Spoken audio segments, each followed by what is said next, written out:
All right, yeah, I think this is a pro team POV. Well, let's see how good they are.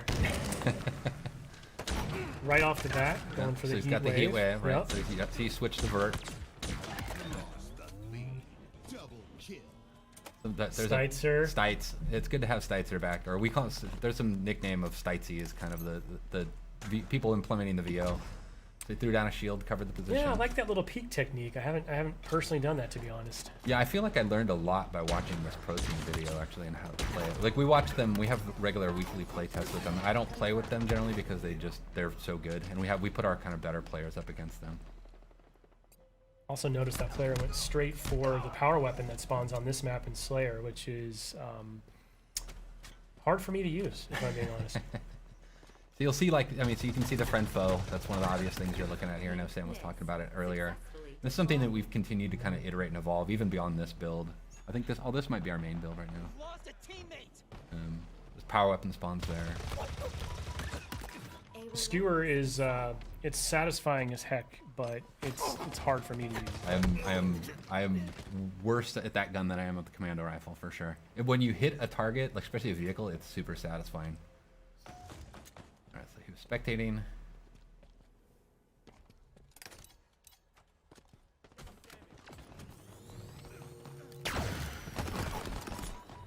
He missed the neutral. Tried for it. Tried for it.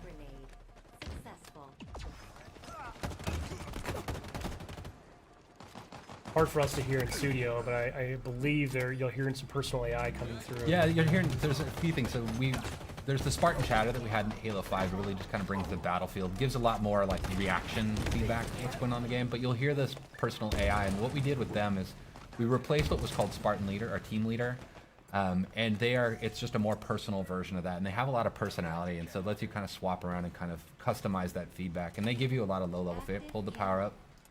Yeah, I was just going to mention, that's a change, right? It doesn't activate on pickup anymore. You can hold on to it. Yeah, we think that'll bring a lot in the long term and allow us to do more things with power-ups than kind of just, traditional kind of just quick stat kind of reflections, but having like really the notion of power equipment in the game. One thing that we won't see in this point of view, I really love the visual language that you and the team have introduced. It's very obvious when someone's pocketing a power-up like that. You'll see a glowing trail behind like them. a contrail behind them. Yeah, that was a big thing, is making sure we at least telegraphed that information. That was, making that switch, there was a lot of critical lenses on making sure that there was at least a readability to it in the gameplay. I mean, so now it's sort of that risk-reward, right? Do I hold this and wait for that final push? Do I burn it now so I don't lose it? Yeah, you make a lot of choices that way. Like I sometimes will pocket it and think I'm getting cocky, and then I'll lose it, and I'll give overshow. That was a dope. I'll give the OS to the enemy, which is super risky at that point. We're seeing a couple of little sort of, what do we call those, tutorial tips popping up there, which Yeah. you can turn off in the settings. Yeah, you can right? turn them off, but on they're death tips is what we call them. But yeah, giving a little bit of feedback, about the type of weapon that killed you, or like how you can respond better to it. I'm not sure at this point the pro team needs to know that, like, hey.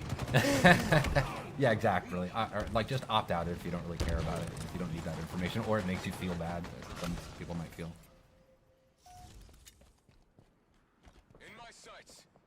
I do love this map. Yeah, the pelicans flying by. It's it's an homage to Sergeant Avery Johnson, Academy of.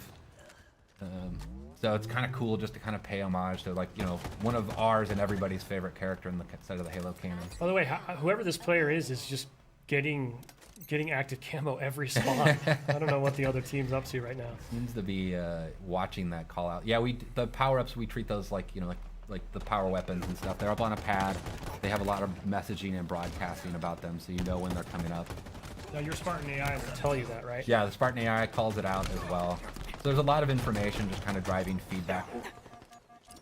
You get the stick there. You can see there's the weapon racks you'll see in the levels as well. He ran past one a second ago. Yeah, right. Yeah, it's in the background, right? Yep. What's cool about them is before you might run past where a weapon would spawn and then not realize that it's coming up in 2 seconds, and it could change your choice and how you deal with it. Like when we playtest this morning, I actually stopped at one point on a weapon rack because I was like, oh, it's 2 seconds out. I might as well wait for it and switch out my pistol, which I think I'm just telling everybody that I'm really bad with a lot of the guns in our game.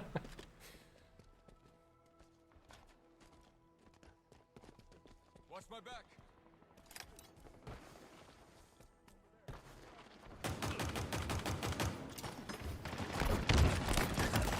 That was nice. I do love the sidekick. It's really cool, and like when somebody's really good with it, it's really threatening because they can just feather that thing super fast and just crack This people. player really likes this little like drop wall kind of corner covering a technique, post, huh? yeah. And, like kind of locking down an entryway so they can watch their backs.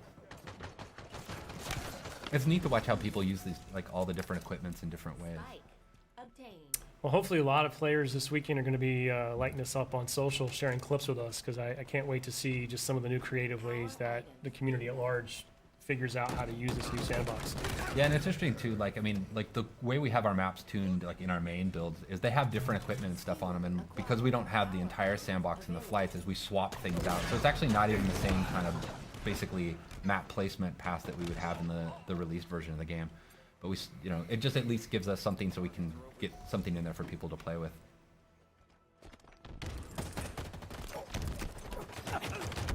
Oh, match is getting close. You can hear the music starting to kick up, kind of signifying the end of the match is coming.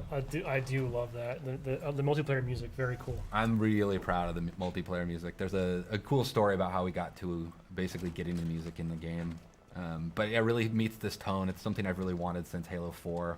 Was this kind of post-rock soundtrack to the multiplayer. Well, actually just a Halo, but it became one of my goals for multiplayer. Take your damage. Last kill.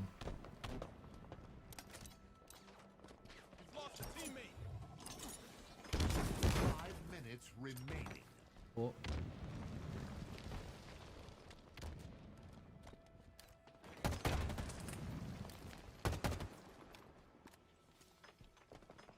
In my sights. Victory. Bill's got some